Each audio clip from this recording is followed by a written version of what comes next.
அருட்பெருஞ்சோதி அருட்பெருஞ்சோதி தனிப்பெரும் கருணை அருட்பெருஞ்சோதி. எல்லா உயிர்களும் இன்புற்று வாழ்க, வள்ளல் மலரடி வாழ்க வாழ்க, கொல்லா பருவம் குவளை எல்லாம் ஓங்குக, நல்லோர் நினைத்த நலம் பெறுக, நன்றி நினைத்த எல்லோரும் வாழ்க இசைந்து. உலக மக்களே, அறிவார்ந்த அன்பர்களே, ஆண்மநேய ஒருமைப்பாடுடைய அன்பர்களே, அருட்பெருஞ்சோதி ஆண்டவருடைய திருவிளையாடல்களை பார்த்து கொண்டிருக்கிறோம். அருட்பெருஞ்சோதி ஆண்டவர் ஆதியும் மந்தமில்லா தோன்றிய இறைவன், சுயமாக தோன்றிய இறைவன். இறைவன் பிரபஞ்சத்தை படைத்து, அந்த பிரபஞ்சங்களிலே உலகங்களை படைத்து, உலகங்களுக்கு தேவையான தலைவர்களை படைத்து, அந்த தலைவர்களுக்கு தேவையான தத்துவங்களை படைத்து, அந்த தத்துவங்களுக்கு தேவையான தொழில்களையும் கொடுத்து இந்த பிரபஞ்சத்தை இயக்க செய்தார்கள். அப்படி உருவாக்கப்பட்டவர்கள்தான் பிரம்மன், திருமால், ருத்திரன், மகேஸ்வரன், சதாசிவம் போன்ற பதத்தலைவர்கள். எப்படி உருவாக்கப்பட்டார்கள், எப்படி அருளை கொடுத்தார் அருட்பெருஞ்சாண்டவர் என்பதை திருவெட்பாவில் இருந்தே பார்த்து கொண்டிருக்கிறோம். அருட்பெருஞ்சோதி அகவல் என்ற பாடல்களிலே இந்த விளக்கங்களை நமக்கு தெளிவாக அருளியிருப்பார்கள் பிள்ளைப்பெருமானவர்கள். உதாரணத்திற்காக, சிருட்டி தலைவரை, சிருட்டி அண்டங்களை அருள் திரள் வகுத்த அருட்பெருஞ்சோதி. சிருட்டி தலைவன் என்பது படைக்கும் தொழிலை செய்யக்கூடிய பிரம்மன். பிரம்மனுக்கு 24 தத்துவங்கள். அதே போன்று வித்யா தத்துவம் திருமாலுக்கு 7 தத்துவங்கள், ஈஸ்வரனுக்கு 5 தத்துவங்கள்.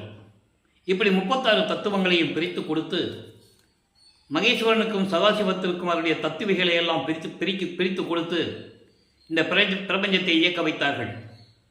ஆனால் இந்த பிரபஞ்சம் தோன்றிய காலத்திலிருந்தே தோன்றிய 4 யுகங்களிலுமே, கிரேத யுகம், திரேத யுகம், துவார யுகம், கலியுகம், இந்த 4 யுகங்களிலுமே தோன்றிய சமயங்களும் மதங்களும் மார்க்கங்களும் மறைந்துவிட்டன.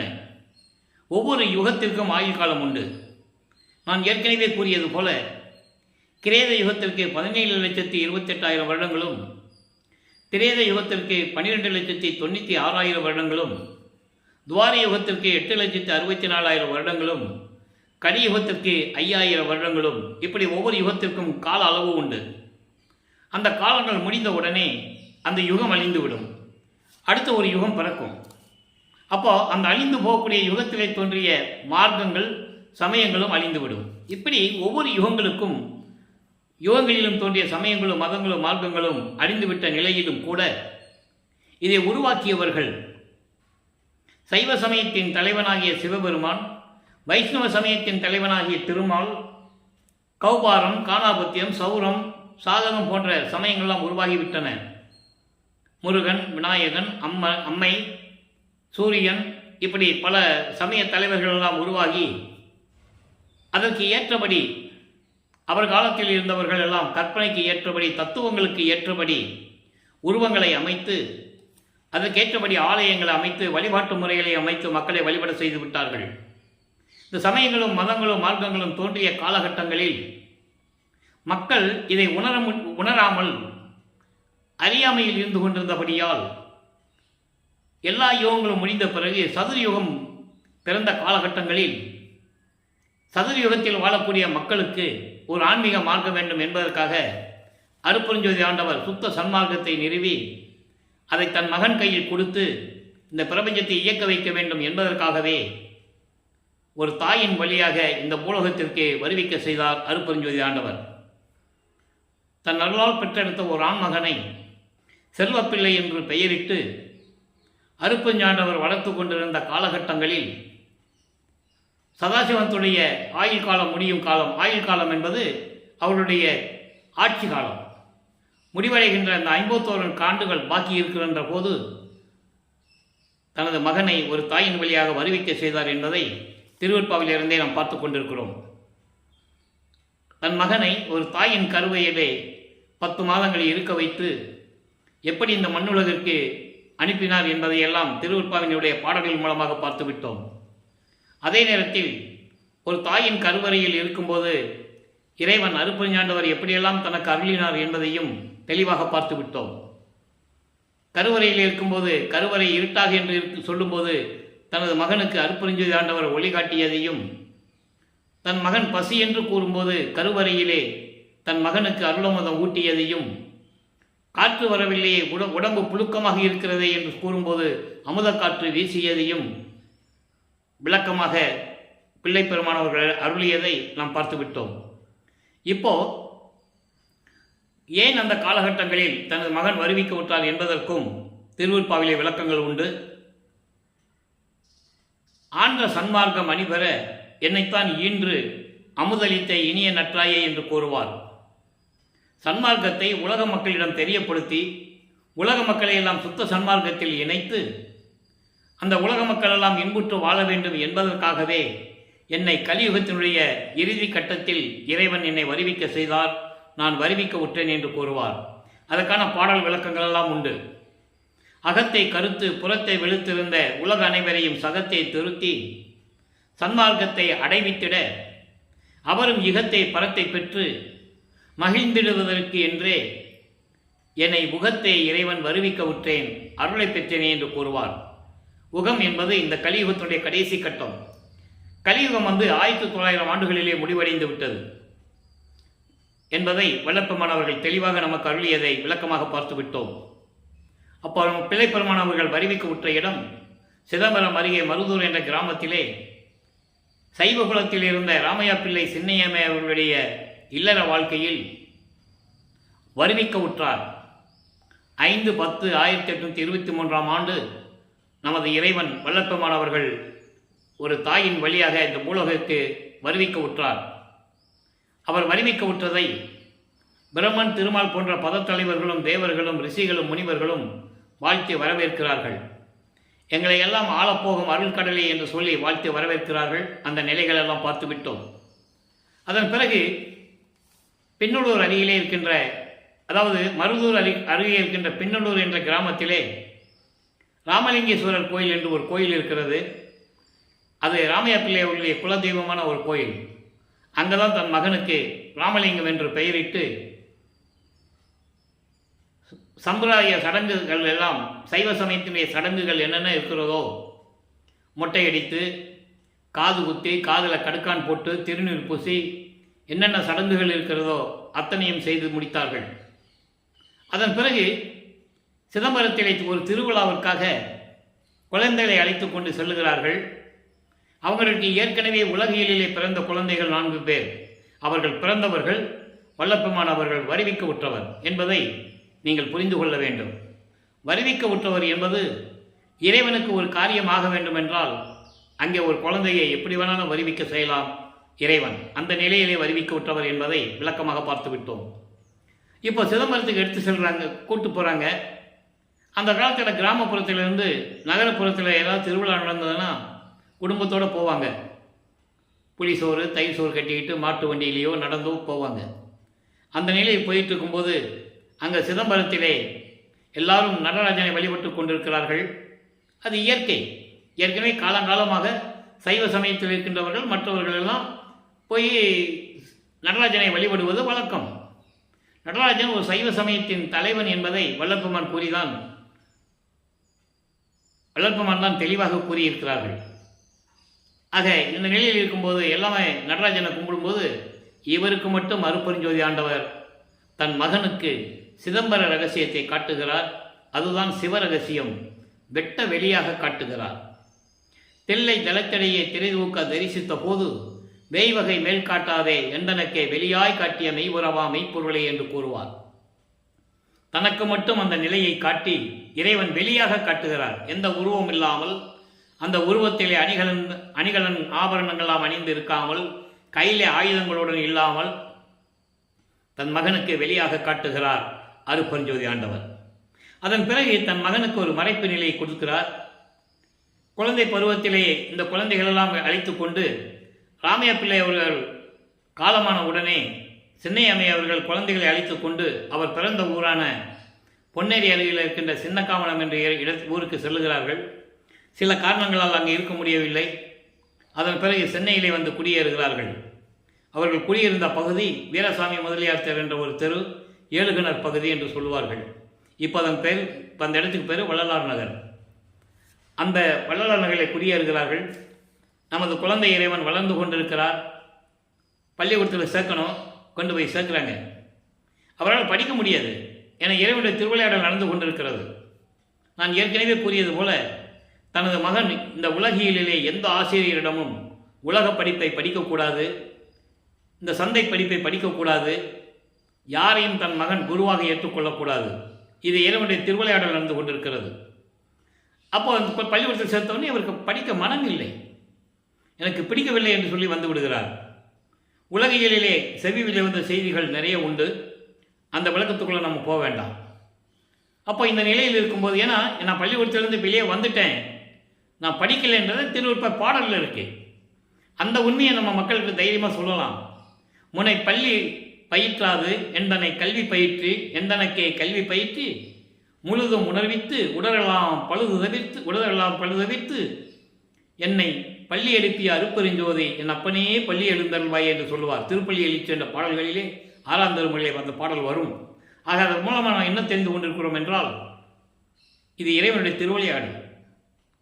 அப்போ இந்த நிலையில் இருக்கும்போது பள்ளிக்கூடத்தில் படிக்க முடியாது, வீட்டுக்கு வந்தால் வீட்டில் பிரச்சனைகள் வரும்ல, அது நமக்கு தெரிஞ்சது தானே, இயற்கை. பள்ளிக்கூடத்தில் சேர்த்தா படிக்க முடியாதுன்னு வந்துட்டானே, தெருவாக சுற்றுறானே சொல்லி இந்த ராமலிங்கம் ஏன் இந்த மாதிரி பண்ணுறான், இந்த நிலை உருவாகிறது. அப்போ அவருக்கு மனம் ஒரு அமைதியான இடத்தை தேடுகிறது. அப்படி கிடைத்த இடம்தான் கந்தகோட்டம் என்ற ஒரு இடம். அங்கே ஒரு முருகன் கோயில் இருக்குது, காலகாலமாக இருக்குது. அங்கே போய் இருந்துக்கிறது. இரவானால் எல்லாம் தூங்கின பிறகு வீட்டுக்கு வர்றது. இங்கே இருக்கிறவங்க தேடுவாங்க, குழந்தைய ராமலிங்கம் எங்கே போனான்னு தெரியல, சாப்பிட்டானா சாப்பிடலையான்னு தெரியல, இப்படிலாம் வருத்தப்படுவாங்க. இந்த நிலைகள் தொடர்ந்து கொண்டு இருக்கும்போது 8 ஆண்டுகள் முடிவடைந்து விட்டது. 1823ஆம் ஆண்டு தொடங்கிய திருவிளையாடல் 1874 வரை 51 ஆண்டுகள் நடக்கிறது. இந்த 51 ஆண்டுகளை 8 ஆண்டுகளாக பிரித்து தனது மகனுக்கு அருளை கொடுத்து கொண்டிருக்கிறார் அருட்பெருஞ்சோதி ஆண்டவர். அந்த வகையிலே முதல் 8 ஆண்டுகளிலே எந்த விதமான பலனும் இல்லாமல் கடந்து விட்டது. 9வது ஆண்டில் அடியெடுத்து வைக்கிறார், அதாவது 2வது 8இல். 9வது ஆண்டிலிருந்தே 16 ஆண்டுகளுக்குள் என்ன நடந்தது என்பதை தான் 1ஆம் திருமுறையிலிருந்தும் 2ஆம் திருமுறையிலிருந்தும் பார்த்து கொண்டிருக்கிறோம். 9வது ஆண்டில் இறைவன் தன் ஆட்கொண்டதை பாடல்களிலே தெளிவாக நமக்கு அன்பி இருக்கிறார்கள். ஆண்டாறு 3வது ஆண்டிலே என்னை ஆட்கொண்ட அருள்கடலே என்று கூறுவார். ஆரோடு 3வது ஆண்டிலே என்னை ஆண்ட கருணையின் கடலே என்று கூறுவார். ஆக 9வது ஆண்டில் இறைவன் தன்னை ஆட்கொண்டதை தெளிவாக நமக்கு அருளியிருக்கிறார்கள். இறைவன் அவர் முன் எழுந்தருளி, மகனே, நீ என்னால் வருவிக்க உற்றவன், நீ என் மகன், காரண காரியங்கள் எல்லாம் உனக்கு முன்பருவம் பின்பருவம் காட்டி அருள் செய்வேன், ஞானத்தை பெற்றுக்கொள் என்று சொல்லி ஞானத்தை கொடுத்துவிட்டு மறைப்பு நிலை மறப்பு நிலை 2 நிலைகளையும் கொடுத்துவிட்டு மறைந்து விடுகிறார். இப்போ நமது பிள்ளை பெருமானவர்கள் சைவ குலத்தில் இருந்து வருவிக்க உற்றதனாலும் சைவ சமயத்தில் இருந்ததனால் சைவ சமயத்தினுடைய சங்கற்ப விகற்பங்களை மேற்கொண்டும், சங்கற்ப விகற்பங்கள் என்பது சைவ சமயத்தின் அடையாளமாகிய திருநீரை பூசிக்கொள்வதும், உத்திராட்சமலை போடுவதும், கடுக்கான் போட்டுக்கொள்வதும், அதாவது இந்த சம்பிரதாயங்கள், சடங்கு சம்பிரதாயங்கள் இதெல்லாம் மேற்கொண்டு கற்பூரை ஏற்றி ஊதுவத்தி அழித்து கொளுத்தி தேங்காய் உடைச்சி சிவபெருமானை நமச்சிவாயா சிவாய நம சிவசிவா ஓம் சிவா என்ற பெயரை சொல்லி மந்திரங்களை சொல்லி வழிபட்டு கொண்டிருக்கிறார். சரியை கிரிய யோகம் என்ற 12 நிலைகளில் இருந்து கொண்டிருக்கிறார். சிவபெருமான் தான் தலைவன் இறைவன் என்ற நிலையில் அவர் பாடல்களில் இருந்து நாம் பார்த்து கொண்டிருக்கிறோம். அப்போ வல்லப்பெருமானவர்கள் சிவபெருமானை பற்றி பாடுகிறார். திருவருள் முறையீடு உதயமாகிறது 1ஆம் திருமுறையிலே. 1ஆம் திருமுறை மொத்தம் 8 பதிகங்கள். திருவிடை புகழ்ச்சி, விண்ணப்ப கலிவன்பா, நெஞ்செறிவுறுத்தல், சிவநேச வெண்பா, மகாதேவ மாலை, திருவருள் முறையீடு, வடிவுடை மாணிக்க மாலை, இங்கித மாலை. நம்ம திருவருள் முறையீடிலிருந்து இறைவனுடைய திருவிளையாடல்களை பார்த்து கொண்டிருக்கிறோம். 232 பாடல்களிலும் சிவபெருமானிடம் எப்படி முறையீடு செய்தார் என்பதை நாம் பாடல்களின் மூலமாக விளக்கமாக பார்த்துவிட்டோம். இன்று நம்மளுடைய பதிவு 313. இறைவனுடைய திருவிளையாடல் மட்டும் 313. நான் 5 வருடங்களாக இந்த யூடியூபில் திருவுருப்பானுடைய விளக்கங்களை கூறிக்கொண்டிருக்கிறேன். சுத்த சன்மார்க்கத்தை பற்றி விளக்கி கொண்டிருக்கிறேன். இது இறைவனுடைய தயவாலையும் கருணையாலையும் நடந்து கொண்டிருக்கிறது. அதுதான் உண்மை, அதுதான் சத்தியம். அப்போ இந்த நிலையில் இருக்கும்போது எப்படி சிவபெருமானை வழிபட்டார் என்பதை நாம் ஏற்கனவே பார்த்து விட்டோம். என்னை இந்த பூலோகத்திற்கு ஒரு தாயின் கருவறையிலே இருக்க வைத்து தத்துவ சேட்டைகளாலும் பிண்ட துரிசுகளாலும் நான் துன்பப்பட்டு இந்த உலக வாழ்க்கையிலே நான் இருந்து கொண்டிருக்கிறேன். என் தந்தையே விரைவில் வந்து எனக்கு அருள வேண்டும். எவ்வளவு துன்பங்களை நான் அனுபவித்துக் கொண்டிருக்கிறேன் தெரியுமா என்றெல்லாம் கூறி அந்த பாடல்கள் விளக்கங்களை எல்லாம் பார்த்து விட்டோம். இப்போ தந்தையை பற்றி பாடியாச்சு, எந்த விதமான பலனும் இல்லை. தாயிடம் முறையீடு செய்கிறார். நம்ம உலக வாழ்க்கையில் அதானே செய்வோம். அப்பா கிட்ட எதாவது கேட்குறோம், அப்பா கிட்ட இருந்து எதுவும் கிடைக்கலன்னா அம்மா கிட்ட போய் நிற்போம். அதே போன்று வடிவுடைமனை பற்றி பாடுகிறார். வடிவுடைமாணிக்க மாலை உருவாகிறது. மொத்தம் 100 பாடல்கள். இன்றைக்கு 97வது பாடலுடைய விளக்கத்தை பார்க்க போகிறோம். நல்லா கவனிக்கணும். இப்போ வல்லப்பெருமான் அவர்கள் 2வது எட்டில் இருந்து கொண்டிருக்கிறார். 16 ஆண்டுகளுக்குள் இருந்து கொண்டிருக்கிறார். இப்போ 1ஆம் திருமுறையிலே வடிவுடை மாணிக்க மாலையிலிருந்து விளக்கங்களை பார்க்கிறோம். நல்லா கவனிங்க. காதரவால் உள் கலங்கி நின்றேன், நின் கடைக்கன் அருள் ஆதரவால் மகிழ்கின்றேன், இனி உன் அடைக்கலமே சீதரன் ஏத்தும் திருவொற்றிநாதர் நம் தேவி, எழில் மாதரசே ஒற்றி வாழ்வே வடிவுடை மாணிக்கமே. என் தாயே, நான் இறைவனால் வருவிக்க உற்றவன் என்பது உனக்கு தெரியும். உனது கணவனால் நான் வருவிக்க உற்றவன். தந்தையிடம் முறையிட்டு எந்த விதமான பலனும் இல்லை. அதனால் உன்னிடம் முறையீடு செய்கிறேன். அச்சத்தால், அதாவது பயத்தால் உள்ளம் கலங்கி நின்று கொண்டிருக்கிறேன் இந்த பூலோகத்தில். உனது கடைக்கண் பார்வையினால் கிடைக்கும் அருள் கிடைக்கும் என்று நான் மகிழ்ந்து கொண்டிருக்கிறேன், மகிழ்கின்றேன். எப்படியும் உன் அருள் கிடைக்கும் என்று நான் மகிழ்ந்து கொண்டிருக்கிறேன்.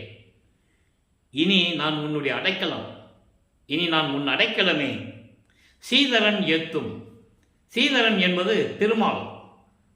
திருமால் வணங்கக்கூடிய திருவொற்றியிலே இருக்கின்ற எனது தந்தையாகிய தியாகராஜ பெருமானை மணந்து கொண்டு அவர் பக்கத்திலே அமர்ந்து கொண்டிருக்கிற என் அம்மையே வடிவுடை மாணிக்கமே, மங்கையர்களின், அதாவது பெண்களின் மாதரசே, பெண்களின் திலகமே, பெண்களின் தெய்வமே, அமுதமே, வடிவுடை மாணிக்கமே, திருவொற்றியில் அமர்ந்து கொண்டிருக்கின்ற என் தாயே வடிவுடை மாணிக்கமே, எனக்கு விரைவில் வந்து நீ அருள்வாயாக. உனது அருளுக்காக நான் காத்து கொண்டிருக்கிறேன் என் தாயே என்று சொல்லி இந்த பாடலை நமக்கு அருளியிருக்கிறார்கள். இப்போ 12 ஆண்டுகள் வரைக்கும், அதாவது 9வது ஆண்டு இறைவன் வந்து ஆட்கொண்ட பிறகு 12 ஆண்டுகளுக்குள் இந்த நிலை நடந்து கொண்டிருக்கிறது. 1ஆம் திருமுறை உருவாகிவிட்டது.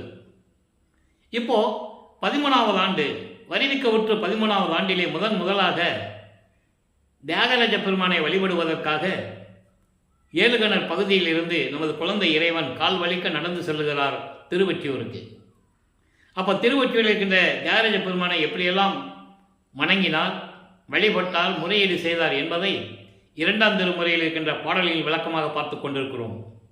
2ஆம் திருமுறை நான் ஏற்கனவே கூறியது போல 113 பதிகங்கள், 1207 பாடல்கள். ஒவ்வொரு பதிகத்திலிருந்தும் அந்த விளக்கங்களை நாம் பார்த்து கொண்டிருக்கிறோம்.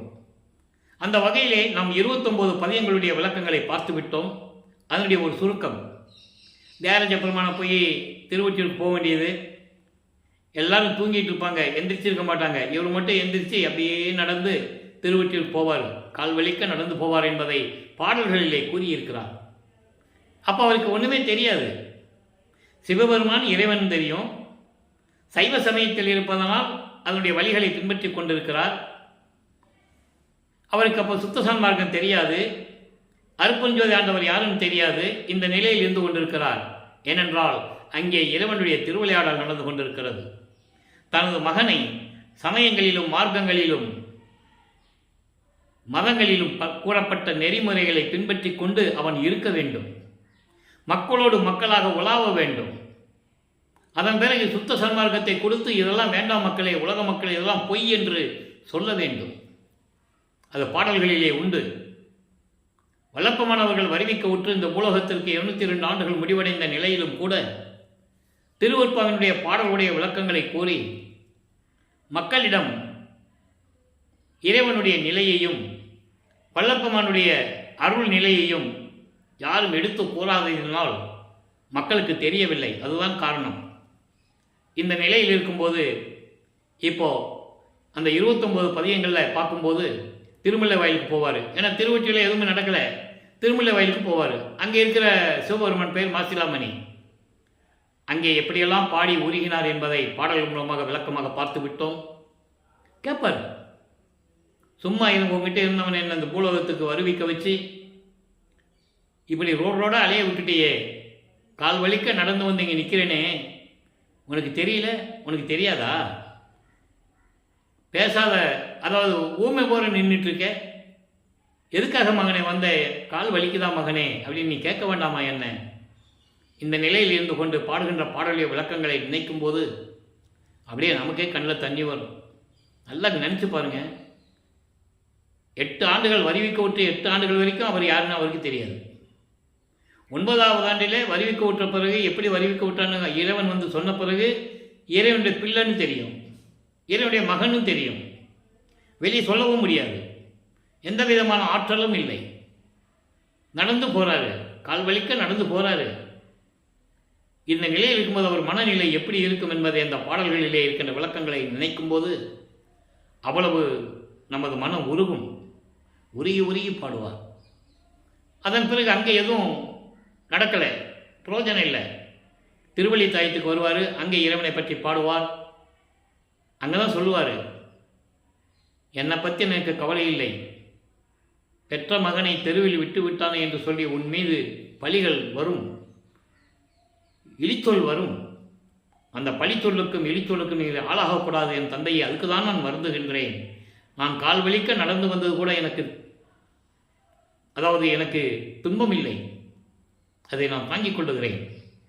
உன் மீது பழிச்சொல்லும் அந்த பழிச்சொல்லும் இழிச்சொல்லும் வந்துவிட்டால் என்னால் தாங்க முடியாதே, அதுக்காக தான் வருந்துகிறேன், விரைவில் வந்து எனக்கு அருள வேண்டும் என்றெல்லாம் கூறுவார். எந்த விதமான பலனும் இல்லை. இப்போ 30வது பதிகம் நெஞ்சுறுத்த திருநெறிசை என்ற பதிகத்தில் இன்னைக்கு 11வது பாடல். இப்போ திருவெற்றியூருக்கு போவார். இப்போ இனிமேல் திருமலை வாயிலும் திருவள்ளி தாயத்துக்கும் போக முடியாதுன்னு சொல்லிடுவார். இனிமேல் இவ்வளவு தூரம் என்னால் வர முடியாது, கால் வலிக்குது, என்னால் வர முடியாது அப்படின்னு சொல்லிட்டு வந்துடுவார். இப்போ இந்த பதிகத்திலே திருவெற்றியூரில் என்ன நடக்குது என்பதை பார்க்க போகிறோம். நெஞ்சு உறுத்த திருநெறிசை என்பது மனதை எப்படி கட்டுப்படுத்துகிறார், மனதிடம் என்ன சொல்லுகிறார், இதனால் உலக மக்களுக்கு எப்படி கன்வெர்ட் பண்ணுறாரு, அதுதான் கான்செப்ட், இந்த பாடல்களுடைய கான்செப்ட். என்று என்று என்று என்று அழுதாய் இல்லையே, மனதிடம் சொல்லுகிறார். என்று என்று அழுதாய் இல்லையே என் நெஞ்சமே, ஒன்று என்று நின்ற உயர்வுடையான் நன்று என்ற செம்மை தொழும்பர் தொழும் சீர் ஒற்றியூர் அண்ணல் நம்மை தொழும்பு கொள்ளும் நாள்.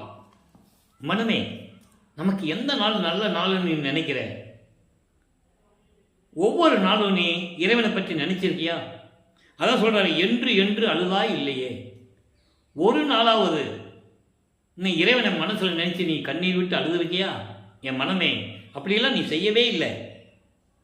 ஒன்று நின்று நின்ற உயர்வுடையான், ஒரே ஒரு கடவுள் என்று நின்று கொண்டிருக்கின்ற இறைவனை நீ என்றைக்கு நினைத்தாய்? மனம் உருகி என்றைக்காவது நீ அழுதிருக்கிறாயா? மனமே, இல்லையே.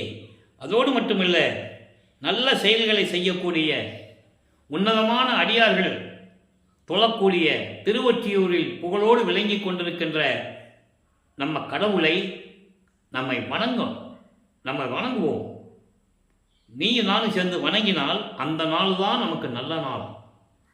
எல்லா கருமங்களையும் நீக்கி, பிறவி துன்பத்தை நீக்கி, நம்ம படுகின்ற துன்பங்களையெல்லாம் நீக்கக்கூடிய நாள் தான் அந்த நாள் தான். என் மனமே, நீ மனம் அலைபாயாமல் ஒரே இடத்தில் நீ இருக்க வேண்டும் என்று சொல்லி இந்த பாடலையும் கருதி இருக்கிறார்கள். ஆக இந்த நிலையில் இருக்கும்போது வல்லப்பெருமான் அவர்கள் இறைவனிடம் எந்த அருளையும் பெற முடியாது இருந்த நிலையில் 2வது எட்டு முடிஞ்சிருச்சு. 9வது ஆண்டிலிருந்து 16 ஆண்டுகளுக்குள் இந்த நிலை தொடர்ந்து கொண்டிருக்கிறது. இப்போ 3வது எட்டில் அடியெடுத்து வைக்கிறார். 3ஆம் திருமுறை உருவாகிறது. 19 பதியங்கள், 235 பாடல்கள், விளக்கங்களை முழுவதாக பார்த்து விட்டோம்.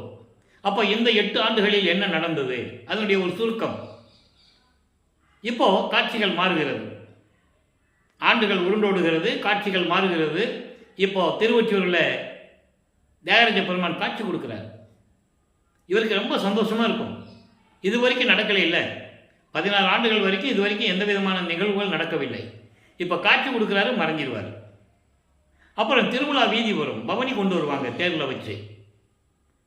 இவர் பார்க்கும்போது காட்சி கொடுப்பார், மறைஞ்சிருவார். பக்கத்து தெருவுக்கு ஓடி போய் நிற்பார். இந்த தெருவிலையாவது நம்மகிட்ட வருவாரான்னு சொல்லி அங்கே போய் நிற்பார். அங்கேயும் இதே நிலை தொடரும்.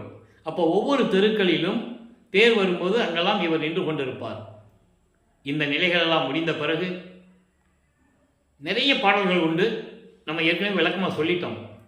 இப்போது அதே போல் உலகியல் இருக்கிறவங்க போல் ஏதாவது கஷ்டம் வந்ததுன்னா குறி கேட்க போவாங்க, ஜோசியம் பார்க்க போவாங்க. அதே மாதிரி இவரும் போவார். ஒரு குறைச்ச பெண்ணிடம் போய் குறி கேட்பதும், ஒரு ஜோசியர்கிட்ட போய் ஜோசியம் பார்ப்பதும், நிறைய விளக்கங்களை நாம் பார்த்து விட்டோம். என்ன விளக்கம் என்றால், அதாவது நாரையும் கிளிகளையும் வேறு தூது அனுப்புவார்.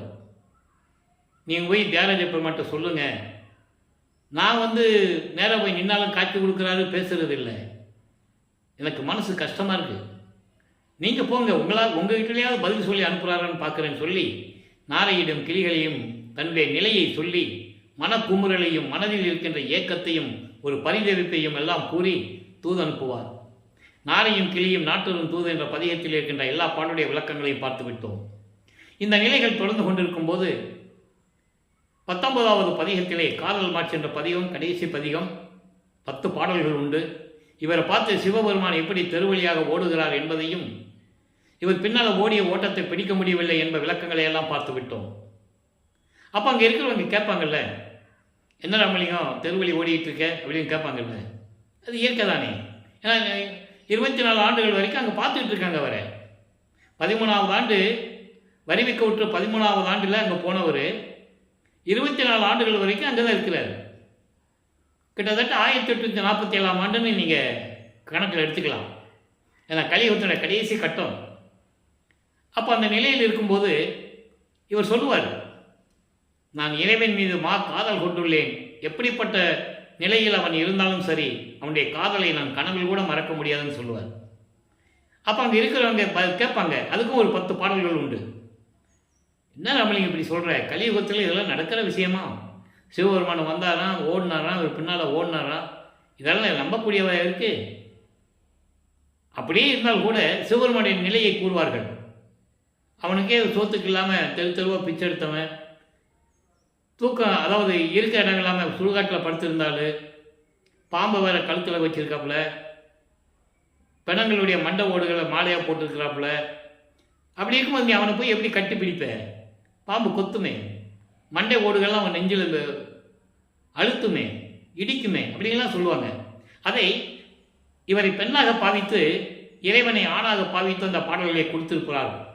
காரணம், காதல் ஒரு பெண் ஆண் இருந்தால் தான் காதல் மணக்கும், ருசிக்கும், இன்பமாக இருக்கும். அந்த நிலையில் அந்த பாடல்களை கொடுத்திருப்பார்கள். நம்ம அதையெல்லாம் பார்த்து விட்டோம். இப்போ 24 ஆண்டுகள் முடிஞ்சிருச்சு. 3வது எட்டு முடிஞ்சிருச்சு. 4வது எட்டுக்குள்ளே போகிறார். 25வது ஆண்டிலிருந்து 32 ஆண்டுகளுக்குள் என்ன நடந்தது என்பதே தான், அந்த 8 ஆண்டுகளில் என்ன நடந்தது என்பதை தான் 4ஆம் திருமுறையில் இருந்த 8 பதிகங்களிலிருந்தும் 197 பாடல்களுடைய விளக்கங்களை முழுமையாக பார்த்து விட்டோம். அன்பு மாலை, அருட்பிரகாச மாலை, பிரசாத மாலை, ஆனந்த மாலை, பத்தி மாலை, சௌந்தரிய மாலை, அபராத மன்னிப்பு மாலை, அதிசய மாலை, இந்த பாடல்களில் தான் எப்படி இறைவன் தனக்கு அருளை கொடுத்தார் என்பதை நாம் பார்த்து விட்டோம். இருந்தாலும் ஒரு சுருக்கத்தை சொல்ல வேண்டிய கடமை இருக்கிறது.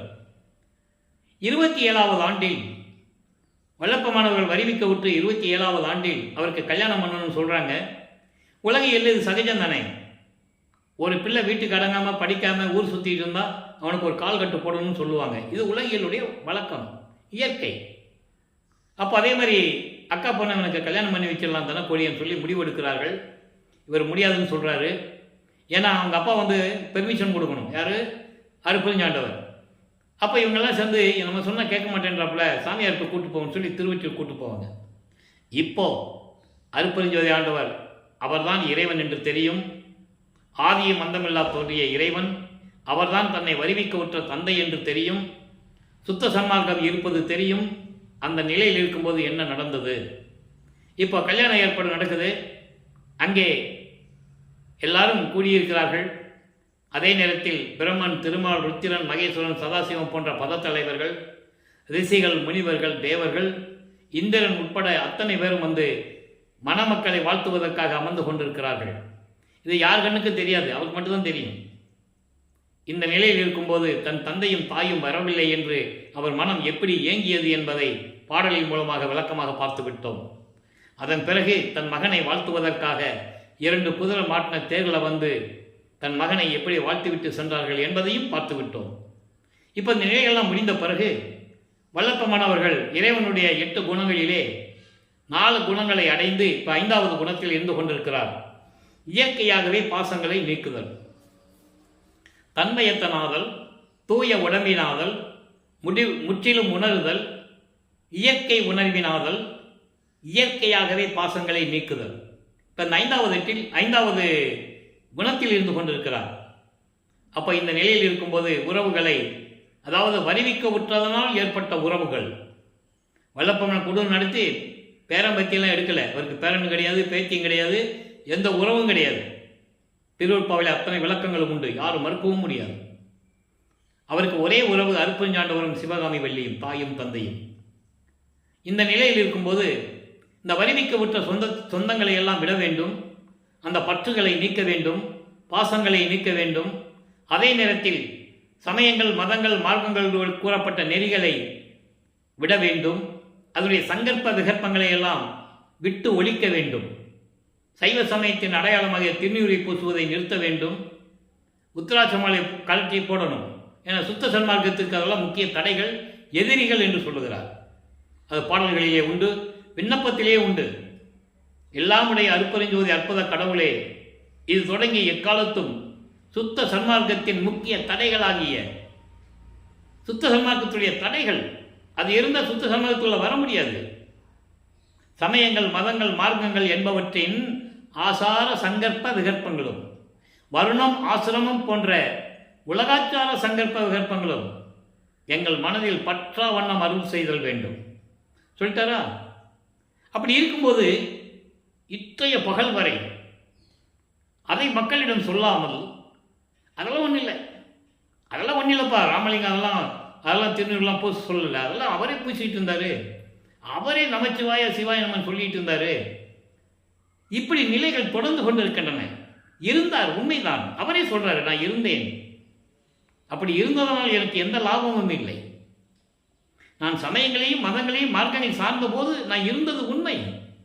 அப்போ எனக்கு அற்ப அறிவாக இருந்தது. அற்ப அறிவு என்பது மறைப்பு நிலை, மறைப்பு, மறப்பு, இந்த 2 நிலைகள் இருந்தது தெளிவாக கூறுகிறார். அப்போ அதை நம்ம விட்டணும். சுத்த சன்மார்க்கத்துக்கு அது தேவையில்லை என்ற நிலைகளை திருவருட்பாவில் இருக்கின்ற உண்மைகளை பார்த்து விட்டோம். கதை அல்ல, கற்பனை அல்ல. மக்களை குழப்பிக்கொண்டு சுத்த சன்மார்க்கனுடைய நெறிகளை தெரியப்படுத்த விடாமல் சமயங்களையும் மதங்களையும் மார்க்கங்களையும் ஜாதிகளையும் பின்பற்றி கொண்டிருக்கின்றவர்கள் இன்னும் சுத்த சன்மார்க்கத்துடைய நெறிகளை மறைத்துக் கொண்டிருக்கிறார்கள். வேதனையான விஷயம். எல்லா சபைகளிலும் சரி, வெளியே இருக்க சபைகள் வச்சிருக்கவங்கெல்லாம் இறைவனை வணங்குகிறார்கள், அது வேற விஷயம். ஆனால் அங்கே சுத்த சன்மார்க்கம் இல்லை என்பதுதான் வேதனையான விஷயம். வல்லப்பெருமானுக்கு திருநூறு போடுவது, அதாவது சந்தனம் வச்சு, குங்குமம் போட்டு வச்சு, மாலையெல்லாம் போட்டு, ஊதுவத்தி கொடுத்து, தேங்காய் பழம் உடைச்சி, அதை விட கொடுமையான விஷயம் அவர் முன்னால் இலையை போட்டு படையல் போட்டுறது. அப்போ எப்படி சுத்த சன்மார்க்கம் மக்களுக்கு தெரியும்? யோசிச்சு பாருங்க. அவங்களுடைய தனிப்பட்ட உரிமை, சுதந்திரம் என்றாலும் கூட அங்கு சுத்த சன்மார்க்கத்தை சொல்ல வேண்டும். அதுதான் விஷயம். அப்போ மக்களுக்கு தெரியாது. சுத்த சன்மார்க்க நெறிகளை விலைக்கு சொல்ல வேண்டும். சுத்த சன்மார்க்கம்னா என்ன? அருட்பெருஞ்சோதி ஆண்டவர் இறைவன், ஒரே இறைவன், அவருக்கு உருவம் இல்லை, ஜோதி வடிவில் இருக்கிறார். கொலையும் கொலையும் தவிர்த்திருக்க வேண்டும். உயிர்களை கொலை செய்யக்கூடாது. அந்த உயிர்களை கொண்டு அந்த பணத்தை நாறுகின்ற உடம்பை நம் உடம்புக்கு எடுத்துக்கொள்ளக்கூடாது. தெளிவாக சொல்லணும். ஜீவகாணி ஒழுக்கம் இருக்கணும், ஆனால் அது சுத்த சன்மார்க்கத்தில் இருக்க வேண்டும். சோறு மட்டும் போட்டால் போதாது. இறைவனுடைய நிலையை மக்களுக்கு சொல்ல வேண்டும். அந்த நிலையில் நடந்து கொண்டிருக்கிறது. அது தேவையில்லை என்பதுதான் இப்போ நம்ம அருப்பாவிலிருந்து பார்த்து கொண்டிருக்கிறோம்.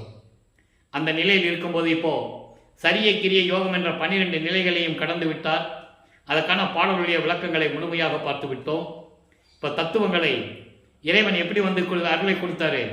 இப்போ வெள்ளாடை போட்டாரு, முக்காடு போட்டுட்டு இனிமேல் நம்ம எங்கேயும் போகிறது இல்லை, வீட்டுக்குள்ளே உட்காந்து கதவை சாத்தி தாப்பா போட்டார். இனிமேல் எங்கேயும் போகிறது இல்லை. அருட்பெருஞ்சோதி பார்க்குறாரு, மகனுடைய கோபம் நியாயமானது, தர்மமானது, சத்தியமானது. இத்தனை ஆண்டுகள் வரைக்கும் 32 ஆண்டுகள் வரைக்கும் தனது மகனை கஷ்டப்படுத்தி விட்டோமே என்று சொல்லி சுத்த சன்மார்க்கத்தை கொடுக்கணும். அப்போ இதெல்லாம் நீக்கணும்.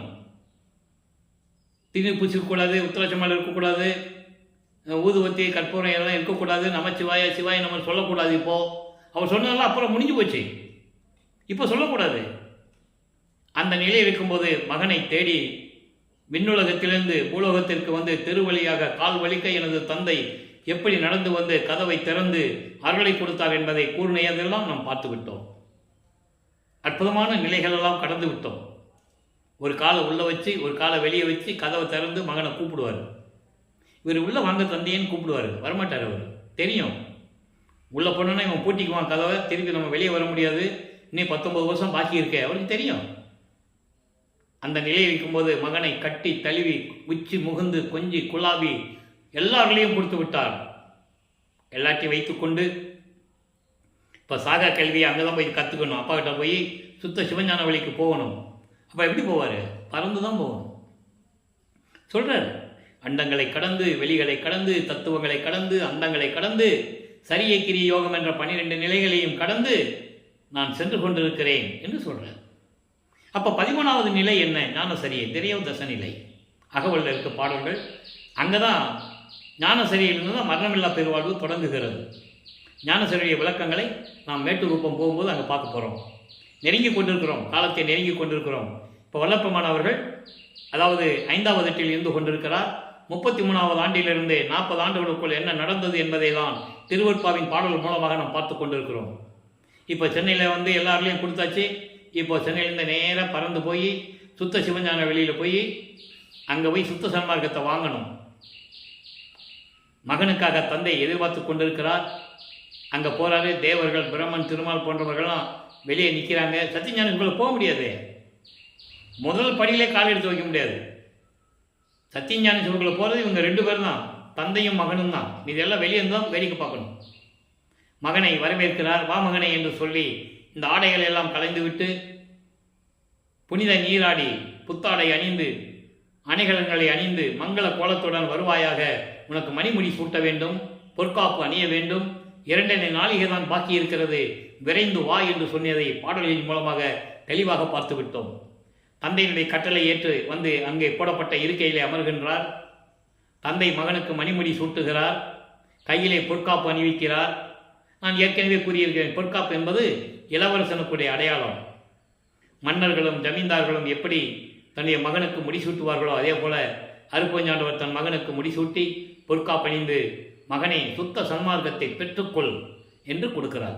அதனால தான் சொல்லுவார், சுத்த சன்மார்க்கத்தை பெற்றேன் என்று கூறுவார். சுத்த சன்மார்க்கத்தை பெற்றதனால் தான் இறைவாமை உற்றேன் என்று கூறுவார். புரிஞ்சுக்கணும் நீங்கள். அப்போ சுத்த சன்மார்க்கத்தில் இல்லைன்னா அவனுக்கு மரணமில்லா பெருவாழ்வு இல்லை என்பது நிச்சயம், உறுதியாக கூறுகிறார். அப்போ சுத்த சன்மார்க்க நெறிகளை நாம் பின்பற்ற வேண்டும். அந்த விளக்கங்களை நாம் பின்னாளிலே பார்க்க போகிறோம். சுத்த சன்மார்க்கத்தை வாங்கிட்டார், அதனால தான் அது என் மார்க்கம் என்று சொல்லுவார். தந்தை உன் மார்க்கம் என்று சொல்லிவிட்டார், அதாவது இனிமேல் என் மார்க்கம் அது தெளிவாக கூறுவார். சாகா கல்வியை எப்படி பயிற்று தந்தார் என்பதை பாடலின் மூலமாக பார்த்து விட்டோம். தந்தை மகனுக்கு சாகா கல்வியை கற்றுக் கொடுத்ததை எல்லாருமே பார்க்குறாங்க. நாகாதிபனும் நாராயணனும் நான்முகனும் நறுமுறும் எனவே இந்திரன் முதல் பிரம்மன் முதல் திருமால் முதல் அத்தனை பேருமே, தேவர்கள் அத்தனை பேருமே முகத்தில் அப்படியே கோபத்தை வச்சுக்கிட்டு யாருக்கும் கிடைக்காததை தன் மகனுக்கே கொடுத்துட்டு இருக்கிறாரே, கடவுளுக்கும் ஓரவஞ்சனை இருக்கிறது என்றெல்லாம் சொல்லுவார்கள். அந்த பாடலுடைய மெய்யல் வியப்பில் பாடலெல்லாம் பார்த்து விட்டோம். அடியனாக்கி பிள்ளையாக்கி நேயனாக்கியே, அடிகளாக்கி கொண்டாய் என்னை அவலம் நீக்கியே, படி உழவரும் வானுழவரும் இதனை நோக்கியே. படி உழவர் என்பது பூலோகத்தில் இருக்கின்றவர்களும் விண்ணுலகத்தில் இருக்கின்றவர்களும் இதனை பார்த்து பதியும் ஓரவாரான் என்பார் பதிவு தேக்கியே. இயக்கத்தோட சொல்றாங்களாம், பரிவைப்போட. கடவுளுக்கு கூட ஓரவஞ்சனை இருக்குப்பா, தன் மகனுக்கே எல்லாமே கொடுத்துட்டு இருக்காரு, வாரிசு தான் கொடுத்துட்டு இருக்கிறாரு அப்படின்னு சொல்றாங்களாம். அந்த நிலையில் அந்த திருவிழா விழாக்கோலம் முடிந்து மகனை பூலோகத்துக்கு சென்று வா என்று பூலோகத்துக்கு அனுப்பி விடுகிறார். இப்போ வல்லப்பெருமான் அவர்கள் 6வது எட்டில் இருந்து கொண்டிருக்கிறார். 5 எட்டு முடிஞ்சு போச்சு. அந்த விளக்கங்களை எல்லாம் பார்த்துட்டோம். இப்போ 6வது வீட்டில் இருப்பதை லைவாக பார்த்துட்டு இருக்கோம். சிதம்பரம் நேரடியாக எழுந்தருளியது. அவர் மாட்டு வண்டியில் போகலை, நடந்து போகலை. இப்போ அவர் பறக்கிற சக்தி, அண்டங்களை கடக்கக்கூடிய சக்தி, எல்லா சக்தியும் கையில் வச்சிருக்கிறார். இன்னும் செயல்படுத்தலை. ஏன்னா தந்தை இனிமேல் தான் எல்லாம் கொடுப்பார். 5 தொழில்களை கொடுக்கணும். இன்னும் பாக்கி இருக்கு, ஆண்டுகள் பாக்கி இருக்குல்ல. இப்போ 48 ஆண்டுகளுக்குள்ள தான் இருக்கிறாரு. இன்னும் 3 வருஷம் பாக்கி இருக்கு. சதாசிவத்துக்கு 3 வருஷம் ஆயுள் பாக்கி இருக்கு. அந்த நிலையில் இருக்கும்போது இப்போ நம்ம என்ன பார்த்துட்டு இருக்கிறோம்னா, கருங்குழியிலே 9 ஆண்டுகள் இருந்ததை பாடல்களின் மூலமாக விளக்கமாக பார்த்து விட்டோம். அங்கதான் தந்தையும் மகனும் இனிமேல் எதிர்காலத்தில் என்ன செய்ய வேண்டும், ஜீவகாருண்ய ஒழுக்கம் உருவாக வேண்டும், அதை உலக மக்களுக்கு சொல்ல வேண்டும். ஒன்று மட்டும் நல்லா கவனிச்சிக்கங்க. பிரபஞ்சம் தோன்றிய காலத்திலிருந்து எல்லாம் சோறு போட்டாங்க. நல்லா புரிஞ்சுக்கணும். நீங்கள் அவங்கள் தவம் இருந்து எதிர்பார்த்தது கிடைத்தது. இறைவனிடம் சொல்லி அவங்களுடைய தலைவர்கிட்ட சிவபெருமானை நினைச்சு தவம் இருந்தவங்க சிவபெருமான்கிட்ட வாங்கியிருப்பாங்க. அதுக்காக அன்னதானம் போட்டிருப்பாங்க. சில பேர் தான் செய்த தவறுகளை அதாவது மறைப்பதற்காக அன்னதானம் போட்டவர்கள். நம்ம அன்னதானம் போட்ட தப்பிக்கலான்னு சொல்லி அன்னதானம் போட்டவர்கள். விலை மாதவர்கள் கூட, அதாவது தேவதாசிகள் என்று கூறுவார்கள். அவர்கள் கூட அன்னதான கூடங்களை அமைத்து தங்களை கருப்பு கரசி என்று அவர்கள் நினைக்க வேண்டும் என்பதற்காக கூட அன்னதானம் செய்திருக்கிறார்கள். புராணங்களிலே உண்டு. அதெல்லாம் அன்னதானங்கள். ஜீவகாருண்ய ஒழுக்கம் என்பது இறைவனால் படைக்கப்பட்டது. ஜீவகாருண்ய ஒழுக்கம் 7 பிரிவுகள் இருக்கின்றன. பசி, பிணி, தாகம், இச்சை, எளிமை, பயம், கொலை. பசியும் கொலை பரஜீவகாருண்யம், மீதெல்லாம் அபரஜீவகாருண்யம் என்று கூறுகிறார். ஜீவகாருண்ய ஒழுக்கங்களை நாம் பின்னாளிலே பார்க்க போகிறோம். இப்போ ஜீவகாருண்ய ஒழுக்கம் உருவாக்கணும். அதுக்கு ஒரு இடம் வேணும். தர்மசாலை அமைக்கணும். எல்லாருக்கும் பசியை போக்கணும்ல. அப்போ பார்வதி மக்களிடம் ஏற்கனவே இவர் பேசியிருந்தபடி தந்தையும் மகனும் பேசுகிறார்கள். நீ போ மகனே, பார்வதி மக்களிடம் பேசு, கொடுப்பாங்க, அந்த இடத்த முதல்ல வாங்கிக்கோ. இதெல்லாம் மகனும் தந்தையும் 2 பேரும் சேர்ந்தே ஏற்கனவே நிர்ணயிக்கப்பட்டது. ஏற்கனவே பிளான் இது. இந்த இடத்துல இது நடக்கணும், இந்த இடத்துல எப்பப்போ இது நடக்கணும், அது ஏற்கனவே அவங்க போட்ட பிளானு. இது இறைவனுடைய திருவிளையாடல். அதை நீங்கள் புரிஞ்சுக்கணும். அதை மக்கள்கிட்ட சொல்லணும். அவர் இறைவன் திருவிளையாடல் இருப்பாது, ஏற்கனவே அவங்க பேசி முடிவு பண்ணது அப்படின்னு சொல்லணும். அப்போ அந்த நிலையில் பார்வதி மக்களிடம் அந்த நிலத்தை பெற்றுக்கொண்டு, அந்த இடத்தை பெற்றுக்கொண்டு கருங்கொழியிலிருந்து விடைபெறுகிறார். தான் இருந்த இடத்திற்கு தண்ணீரால் விலக்கரித்த இல்லம் என்ற ஒரு பெயரை ஏற்படுத்திவிட்டு அந்த நிலையை உருவாக்கிவிட்டு இங்கே பார்வதி மக்கள் கொடுத்த இடத்திலே ஒரே நாளிலே தர்மசாலையை நிறுவி 23/5/1867 ஆண்டு அன்றே அணைய அடுப்பை மூட்டி அன்றே உணவை சமைத்து பசியோடு வருகின்றவர்களுக்கு பசியாற்றி கொண்டிருக்கிறார். இப்போ வல்லப்பமானவர்கள் 6வது எட்டில் இருந்து கொண்டிருக்கிறார். 41வது ஆண்டிலிருந்து 48 ஆண்டுகளுக்குள் தர்மசாலையிலே என்ன நடந்தது என்பதை விளக்கமாக பார்த்து கொண்டிருக்கிறோம். தர்மசாலை என்பது நான் ஏற்கனவே விளக்கங்கள் கொடுத்திருக்கிறேன். 2 வகையானது. அதாவது பசியோடு அவர்களுக்கு பசியாற்றுவது ஒன்று, சுத்த சன்மார்க்கம் விளங்கக்கூடிய இடம் ஒன்று. அதை தான் சாலை என்று கூறுவார். சுத்த சன்மார்க்க நெறிகளோடு தான் நீ சபைக்கு வர வேண்டும் என்று கூறுவார். அப்போ இங்கே சபை உருவாக போறதை சூட்சமமாக கூறுவார்.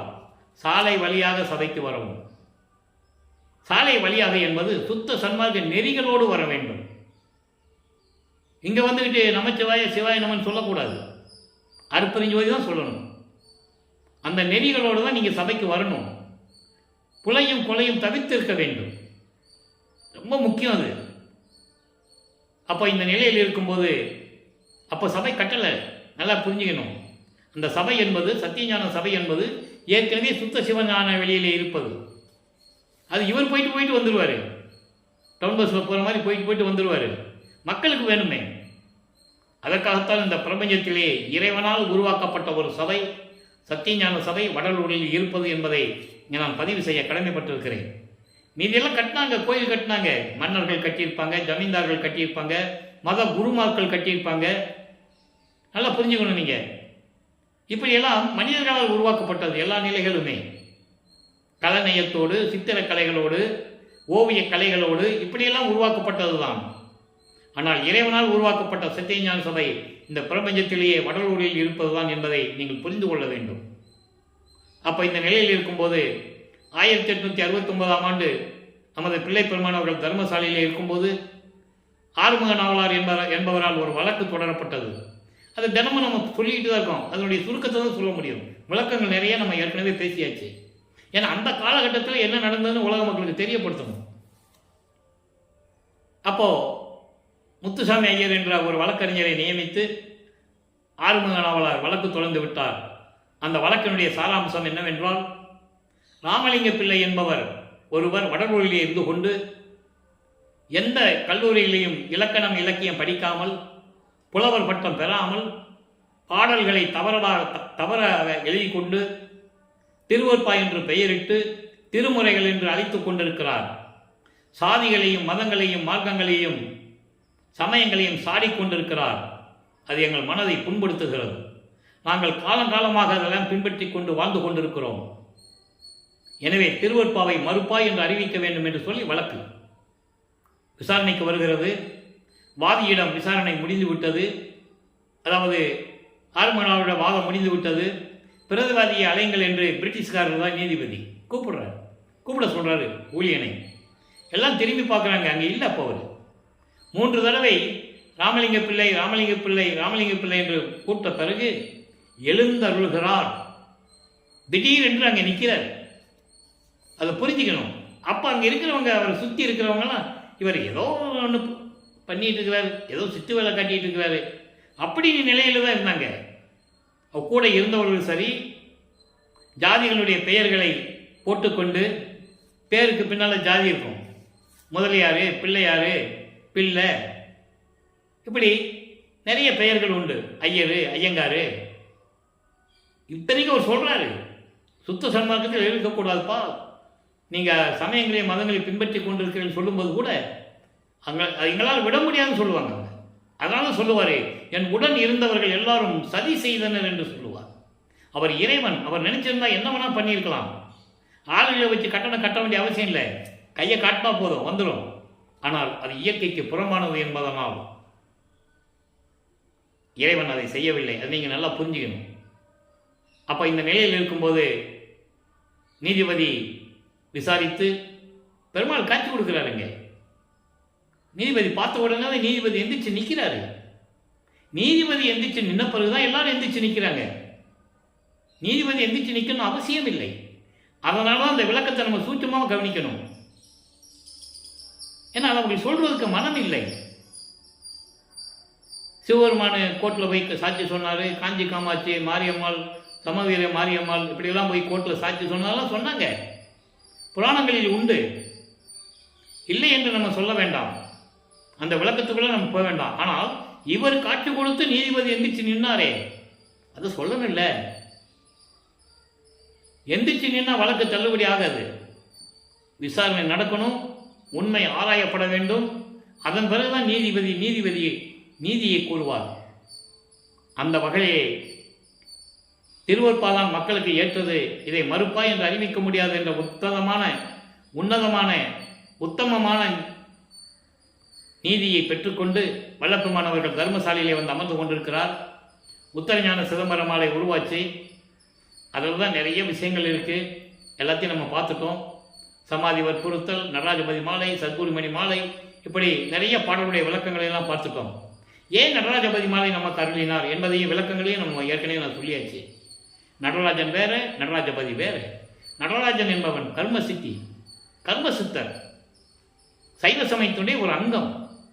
சிவபெருமானு, நடராஜன், சொக்கநாதன், தியாகராஜ பெருமானு, இவங்கெல்லாம் ஒரு குரூப்பு, தலைவர்கள் இருக்க வேண்டியதுதான். ஏன்னா மதங்களை சார்ந்தவர்கள் வழிபடுகிறார்கள், அது அவங்களுடைய சுதந்திரம். நம்ம அதுக்குள்ளே போகணும்னு அவசியம் இல்லை. வல்லப்பெருமான் அதான் சொல்கிறாரு, நீங்கள் என்ன வேணால் பண்ணிக்கங்க. அங்கே இருக்கும்போது நீங்கள் என்ன வேணாலும் செய்யலாம், எப்படி வேணாலும் இருக்கலாம், என்ன வேணாலும் சாப்பிடலாம். ஆனால் சுத்த சமாகன் வந்துவிட்டால் இப்படி தான் இருக்கணும்னு சொல்கிறார். அதை தான் நம்ம பார்த்துட்டு இருக்கோம். அப்போ தான் சுத்த சமாகத்துடைய நிலை மக்களுக்கு சொல்ல முடியும், உணர வைக்க முடியும். அந்த நிலையில் இருக்கும்போதே இப்போ ஞான மருந்து என்ற தலைப்பிலே 117வது பதிகம், ஞான மருந்து 32வது பாடல். நல்லா கவனிங்க, அற்புதமான பாடல். சின்ன வரிதான், விளக்கம் பெருசு. அந்த விளக்கங்களாம் சொல்லணும்னா எனக்கு நேரம் பத்தாது. அதனால தான் சுருக்கி சொல்லிக்கிட்டு இருக்கேன். ஆரணத்து ஓங்கும் மருந்து. ஆரணம் என்பது வேதங்கள். ரிக்கு வேதம், யசுர் வேதம், சாம வேதம், அதர்வன வேதம். இந்த வேதங்கள் எல்லாம் சிவநெறியை கூறுவதல்ல. நல்லா புரிஞ்சுக்கணும்.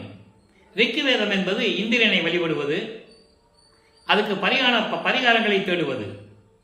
யசுர் வேதம் என்பது பொதுவான வழிபாடு. சாம வேதம் என்பது நாக தேவதைகளை பற்றி வழிபடுவது. நீங்கள் கல்கட்டாலாம் போனீங்கன்னா பூரா தான் நடக்கும். சிறு தெய்வங்கள் வழிபாடு, நாக தேவர்கள் வழிபாடு, பரிகாரங்கள் செய்வது, அது உண்டு. அதர்வன வேதம் என்பது பிரமனை வழிபடுவது. இப்படி தான் நடக்கும் வேதங்கள். ஆனால் அந்த வேதங்களுடைய விளக்கங்களுக்கு மேலே விளங்கி கொண்டிருக்கின்ற இறைவன் யார்? அருட்பெருஞ்சோதி.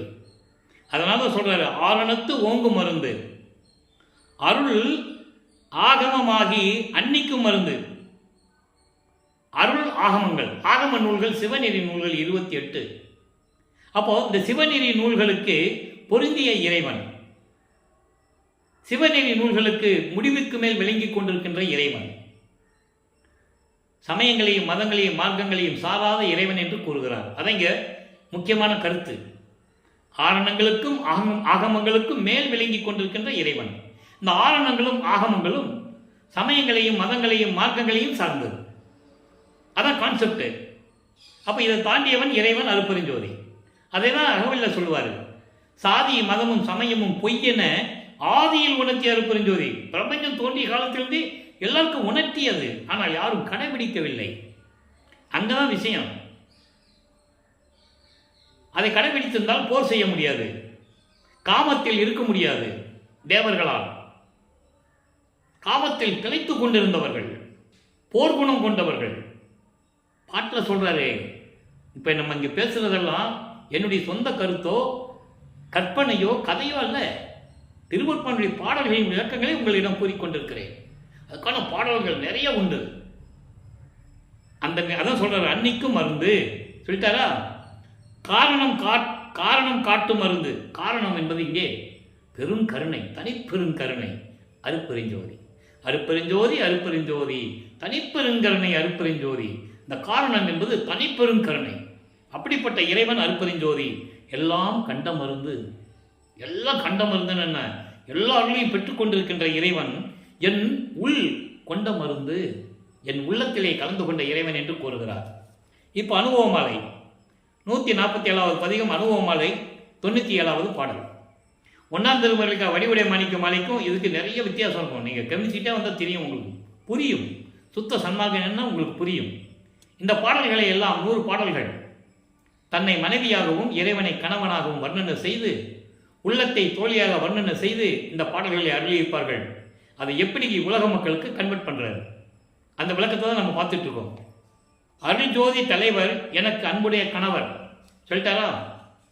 அருட்பெருஞ்சோதி ஆண்டவர் தான் இறைவன், என் அன்பு இறைவன், அதான் கணவர்னு சொல்றார். அழகிய பொன்மேனியை நான் தழுவி நின்ற தருணம்.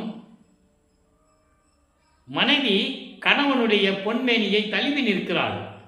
அப்படின்னு என்ன அர்த்தம்? இவர் இறைவனுடைய உடம்பை தழுவி கொண்டிருக்கும் நேரத்தில் பொன்மேனி, பொன்மேனி என்பது சுத்த தேகம், பொன்னான தேகம், சுத்த தேகம். சுத்த தேகத்தை நான் தழுவி நின்ற தருணம். இருள் சாதி தத்துவங்கள் எல்லாம் போயினவாள். அறியாமையில் இருக்கின்ற தத்துவங்கள் இருக்கிறதே, 36 தத்துவங்கள், 60 தத்துவிகள், இவையெல்லாம் போய்விட்டது, அழிந்து விட்டது. அதனால் எங்கனும் பேரொளி மயமாய் இருந்தன. அதனால் பிரபஞ்சம் முழுவதும் ஒளி வீசிக் கொண்டிருக்கிறது. இருள் நீங்கிவிட்டது, அறியாமை நீங்கிவிட்டது, சாதிகளும் சமயங்களும் மதங்களும் மார்க்கங்களும் மடிந்து விட்டது. எப்போ? நான் என் கணவனை தழுவிய சமயம். நான் இறைவனை தழுவி கொண்டிருக்கும் போது, அவர் பொன்னான மேனியை, சுத்த தேகத்தை நான் தழுவி கொண்டிருக்கும் போது இதெல்லாம் நடந்து விட்டது. இதெல்லாம் நடந்து விட்டது. உலக மக்களே, இப்படிதான் நடந்தது அப்படின்னு சொல்றாரு. அடுத்து, அங்கு அவர்தாம் மருள் சாதி நீக்கி என்னை புணர்ந்த ஒரு தருணம். அது தழுவிய தருணம். தழுவிய தருணம். தலைவி மனைவி கணவனை அருட்பெருஞ்சோதி ஆண்டவரை வள்ளற்பெருமான் தழுவிய தருணம். அது புறத்தருணம் என்று சொல்லுவார். புறத்து புணர்ந்தது என்று சொல்லுவார். சொல்லிட்டாரா? இப்போ அவரை அந்த சமயம் மருள் சாதி நீக்கி என்னை புணர்ந்த ஒரு தருணம். மருள் சாதி என்பது மாயைகளையும் மயக்கங்களையெல்லாம் நீக்கி என்னை தழுவிய போது, என்னை கலந்த போது ஒரு தருணம் இருக்கிறதே, அது எப்படிப்பட்டது தெரியுமா? மன்று சிவானந்தமயமாகி நிறைவு உற்றேன். கடவுள் நிறையறிந்து அமயமாகக்கூடிய ஒரு நிலையான 16வது நிலையாக இருக்கின்ற பேரானந்த அனுபவம், சிவானந்த அனுபவம், அதை பரிபூர்ணமாக பெற்றுவிட்டேன். பரிபூர்ணமாக நான் பெற்றுவிட்டேன். ஆக 2 புணர்வுகள் சொல்றாரு. கட்டி தழுவுறது ஒன்று. அப்போ என்ன நடந்தது? அதே நேரத்தில் அவர் என்னை புணர்ந்த தருணம், உள்ளத்தில் கலந்த தருணம், அங்கே எப்படி நடந்தது? மாயைகளை மயக்களை நீக்கிட்டாருன்னு சொல்றார். அடுத்து சொல்றார் பாருங்க, தெருள் சார்பில் இருந்து ஓங்கும், தெருள் சார்பில் இருந்து ஓங்கும் என்பது அருள் வலிமையோடு அருள் வல்லவத்தோடு விளங்கி கொண்டிருக்கின்ற சமரச சுத்த சன்மார்க்க திருசபை கண்முற்றேன். அப்பதான் நான் திருச்சத்தம்பலத்தில் இருக்கின்ற சத்தியஞான சபையை பார்த்தேன். எப்போ? சமரச சுத்த சன்மார்க்கத்தை என் தந்தையிடம் பெற்ற பிறகு நான் சத்தியஞான சபையை கண்டுவிட்டேன். அதான் சொல்லுவாரு, சபையை என் உள் கண்டனன். சும்மா ஒவ்வொரு வரியும் ஒரு விளக்கம் இருக்கு. சும்மா அருப்பா விளையாட்டுக்காக இறைவன் கொடுத்ததல்ல. சபையை என்னுள் கண்டனன், அதை இங்க சொல்றாரு. சமரச சுத்த சன்மார்க்கத்தை பெற்ற பிறகு அருள் நிலையோடு விளங்கி கொண்டிருக்கின்ற அந்த சத்தியஞான சபை இருக்கிறதே, அதை நான் என் கண்ணால் பார்த்தேன். கண்முற்றேன் என் திரு கணவருடனே. அப்போ நானும் என் தந்தை அருப்பெருஞ்சோதி ஆண்டவரும், நானும் என் கணவரும், நானும் என் தந்தை அருப்பெருஞ்சோதி ஆண்டவரும் ஒன்றாக இருந்தோம். எங்கே? சத்தியஞான சபையிலே நாங்கள் 2 பேரும் ஒன்றாக இருந்தோம். அந்த சத்தியஞான சபை எங்கே இருக்கு? சுத்த சிவஞான வெளியில் இருக்கு. அப்போ இங்கே உலகியலில் சொல்லுவாங்க, வல்லப்பமான எங்கே, அதாவது ராமலிங்கம் தானே ஒரு பெயர், ராமலிங்கம் எங்கப்பா காணோம் அப்படின்னு சொல்லும்போது, அவர் எங்கேயா போயிருப்பார்ப்பா, கல்யாணம் பண்ணி வச்சாங்க, மனைவியோட வாழ முடியாட்டு எங்கேயோ ஓடி போயிட்டாரு, எந்த ஊருக்கு போனான்னு யாருக்கு தெரியும், இப்படி தான் சொன்னாங்க. நானே கேட்டிருக்கேன் காதுபடி. அப்போ இந்த விளக்கங்களும் எனக்கு தெரியாது. இறைவன் ஆட்கொண்டு தமிழ் இலக்கம் தெரியாத என்னை அருப்பா பாடல்களுக்கு விளக்கம் சொல்லி சதர்கரியிலே 3 ஆண்டுகள் உட்கார்ந்து என்னை எழுத வைத்து விளக்கத்தை கொடுத்த பிறகுதான் எல்லாம் பொய்யா சொன்னாங்கன்னு எனக்கு விளங்குது. வேற ஒன்றும் இல்லை. அவர் என்ன சொல்றாரு? நான் அங்கே இருந்தேன்னு சொல்றாரு. இவங்க இங்கே என்ன சொல்லுவாங்க? எங்கே போனாருன்னு தெரியல.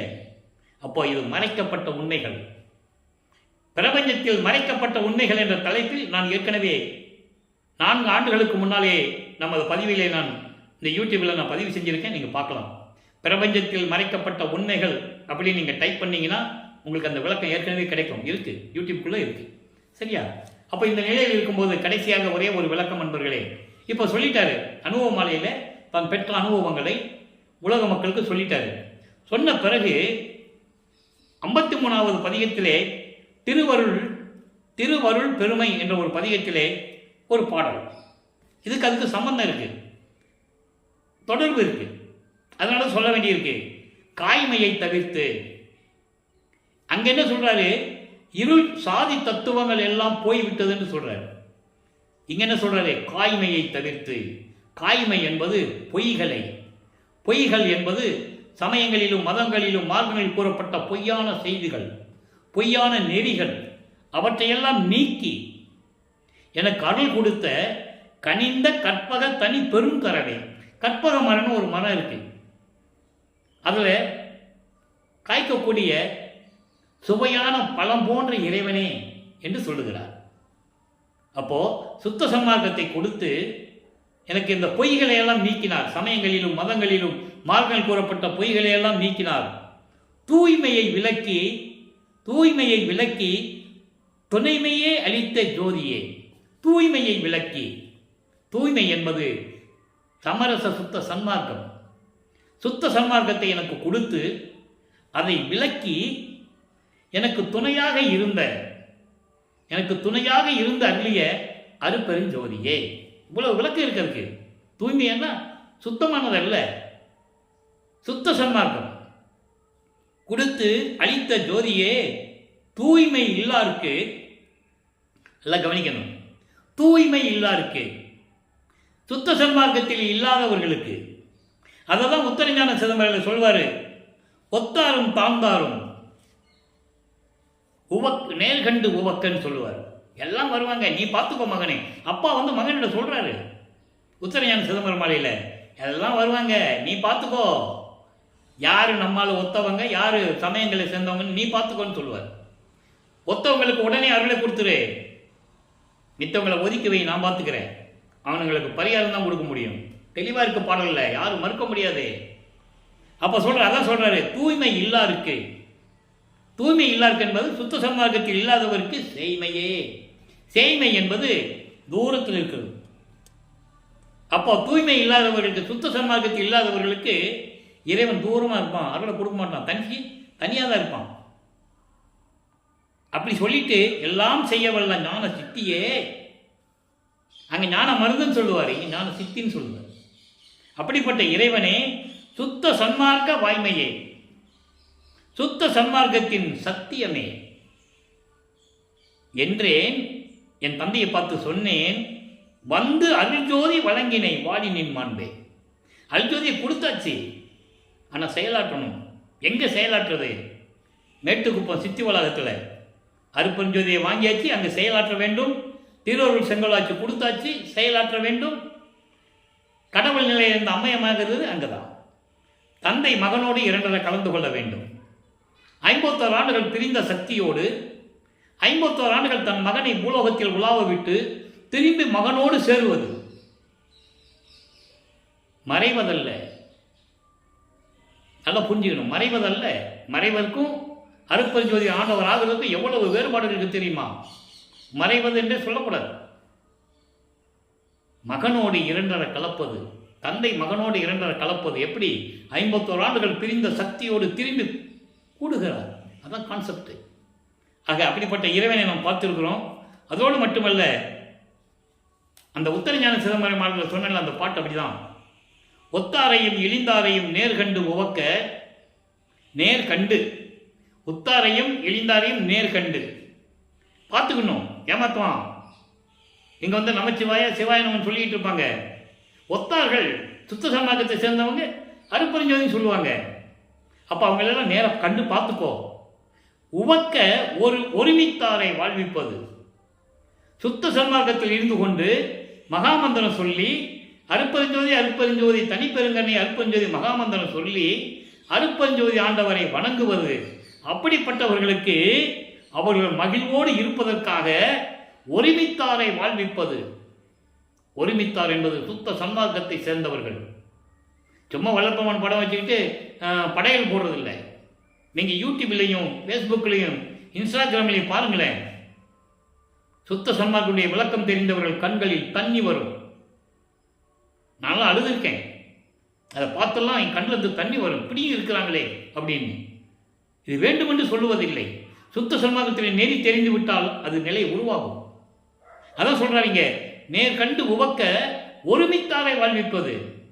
அப்ப யாருக்கு இறைவனுடைய அருள் கிடைக்கும்? சுத்த சன்மார்க்கத்தை சேர்ந்தவர்களுக்கு. அடுத்து ஏற்றாருக்கு, அப்படிப்பட்டவர்களுக்கு அமுதம் விளம்பி கொடு. அமுதத்தை, அமுதம் என்பது அருள், அள்ளி கொடுன்ற. அப்ப மித்தவங்களுக்கு என்ன பண்றது? விலக்கி சொல்லுன்ற. சுத்த சன்மார்க்கத்தை விலக்கி சொல்லு மகனே, அவங்களுக்கு விலக்கி சொல்லி அவங்களை சுத்த சன்மார்க்கத்தில் சேர்த்துக்கோ, அதுக்கப்புறம் அருளை கொடுத்துக்கோ. எடுத்த உடனே கொடுக்காத, கண்டுபிடி யாரு ஒத்தார் யாரு எழுந்தார்னு கண்டுபிடி. உத்தரஞான சிதம்பரம் மாலையிலே உண்டு 5வது பாடல், 84வது பதிகம் உத்தர சிதம்பரம் மாலை, உத்தரஞான சிதம்பரம் மாலை 5வது பாடலில் உண்டு. அதான் அந்த பாடலுடைய விளக்கம். எனவே அன்பர்களே, இறைவனுடைய திருவிளையாடல் எப்படியெல்லாம் நடக்கிறது என்பதை நாம் ஒவ்வொரு நாளும் பார்த்து கொண்டிருக்கிறோம். இன்றைய பதிவு உங்களுக்கு விளங்கி இருக்கும் என்று நான் கருதுகிறேன். நீங்களும் சுத்த சன்மார்க்கத்தில் இணைந்து அருட்பெருஞ்சோதி அருட்பெருஞ்சோதி தனிப்பெருங்கனை அருட்பெருஞ்சோதி என்ற மகாமந்திரத்தை உச்சரித்து இறைவனுடைய அருளையும் செல்வங்களையெல்லாம் பெற்று இந்த வையகத்தில் நீங்கள் நோயற்ற வாழ்வில் நீங்கள் நீடூழி வாழ வேண்டும் என்று இறைவனுடைய தயவோடையும் கருணையை வாழ்த்து விடைபெறுகிறேன். இந்த வள்ளலார் ஊழியன். மீண்டும் நாளை சந்திப்போம். நன்றி, வணக்கம். அருட்பெருஞ்சோதி அருட்பெருஞ்சோதி தனிப்பெருங்கருணை அருட்பெருஞ்சோதி. நாளையும் இறைவனுடைய திருவிளையாடல் தொடரும். கண்டு மகிழ்ந்து இறைவன் அருளை பெற்றுக்கொள்ளுங்கள்.